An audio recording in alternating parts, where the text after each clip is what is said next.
मेरे हुसैन को जब मदीना छूटा था तो हुसैन पाक को बहुत दुख हुआ था, क्योंकि मदीने की वो गलियां थी जहां पर इमाम हुसैन ने अपना बचपन गुजारा था।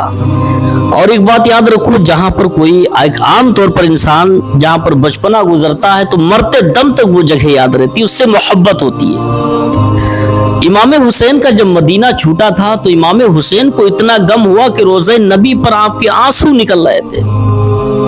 इमाम हुसैन को बड़ा गम हुआ था उस वक्त जब मदीना छूटा था। जालिमों ने जब हुसैन पाक से मदीना छूटवाया था, हुसैन जब मदीने से निकले तो आंखों में आंसू तो थे ही थे।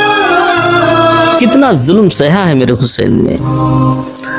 इमाम हुसैन जब मदीने से निकलकर जा रहे थे तो थोड़ी दूर पर एक काफिला पहुंचा तो आप पलट पलट कर देख रहे थे। आपके साथी घर वाले भी थे, पीछे पलट पलट के मुड़ मुड़ के देख रहे थे। और देखा होगा जिसको मोहब्बत होती, जब वो चीज छुटती तो पलट पलट कर उसको देखता है। इमाम हुसैन को मदीने से बड़ी मोहब्बत थी। जब आप मदीने से रुखसत हुए, मदीना क्रॉस किया तो आप पलट पलट कर देख रहे थे। बहुत अफसोस था इमाम हुसैन को कि मदीना छूट रहा है। एक बार पलट कर देखा तो क्या देखा कि कुछ लोग आपके पीछे आ रहे हैं। देखा कि एक ज़ईफ आदमी, उसके साथ एक और कोई है, इमाम हुसैन के काफिले के पीछे आ रहा है। इमाम हुसैन ने देखा तो अपने साथियों से कहा, रुको, कोई पीछे आ रहा है, हो सकता है कि मुझे वापस लेने के लिए आ रहा हो। हाय हाय, इमाम हुसैन को मोहब्बत देखो मदीना शरीफ से कितनी थी। कहा, पीछे पलट कर देखा, कहा रुक जाओ, देखो हमारे पीछे कोई आ रहा, हो सकता है कि हमें वापस घुमाने के लिए आ रहा, मदीना दोबारा ले जाने के लिए आ रहा, मुझे रोके कोई। ये लोग रुक गए तो देखा कि एक बहुत ज़ईफ सहाबी है, नबी के सहाबी बहुत ज़ईफ है, उनके हाथ कांप रहे थे, कमजोरी का आलम, सिर हिल रहा था।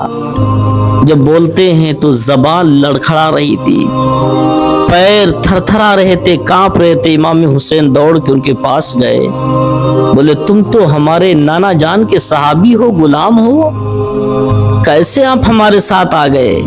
हमारे पीछे आने की वजह क्या, क्यों आए? तो वो सहाबी जिसकी जबान बोलते हुए लड़खड़ा रही थी और पूरा शरीर, पूरा बदन उनका कांप रहा था, सिर हिल रहा था, उंगलियां कांप रही थी, इतने कमजोर ज़ईफ थे।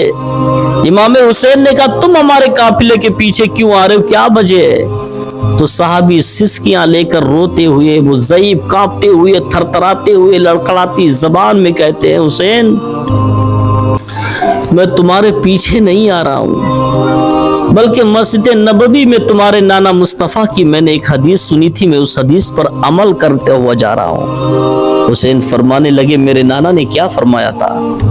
तो वो ज़ईफ अपनी लड़खड़ाती हुई जबान से, बदन कांप रहा है, कहता कि हुसैन, तुम्हारे नाना मुस्तफ़ा ने जब मस्जिद नबवी में आखिरी खुतबा दिया था तो कहा था कि मेरे हुसैन से अगर मदीना छूटे, मेरा हुसैन तनहा हो जाए तो उसका साथ देना। हुसैन मैं तुम्हारा साथ दे रहा हूँ। मेरे प्यारो, ये है सहाबी, बूढ़े हैं, ज़ईफ है, लड़खड़ाते हैं, जबान टूटी, जबान से बोलते उल्टे सीधे कलमात, जबान से सही से अदा नहीं होते, इतने ज़ईफ हो चुके, जबान सही से नहीं चलती, अल्फाज नहीं निकल पाए, इतने ज़ईफ है, हाथ पैर कांपते। मगर कहते, हुसैन, नाना मुस्तफ़ा ने कहा था जब मेरा हुसैन तनहा हो तो उसका साथ मत छोड़ना। हुसैन मैं तुम्हें तनहा कैसे छोड़ सकता हूँ, मैं तुम्हारे साथ चल रहा हूँ। ये मेरे हुसैन से मोहब्बत करने वाले ऐसे लोग थे। हुसैन का गम, हुसैन का दर्द ये लोग पहचानने वाले थे। जो उस वक्त हुआ था, जालिमों ने जो दिया था जख्म, उसको पहचानने वाले थे लोग। आज तो हम सिर्फ ढोल तमाशे वाले हैं, आज तो हम खुशियां मनाते हैं।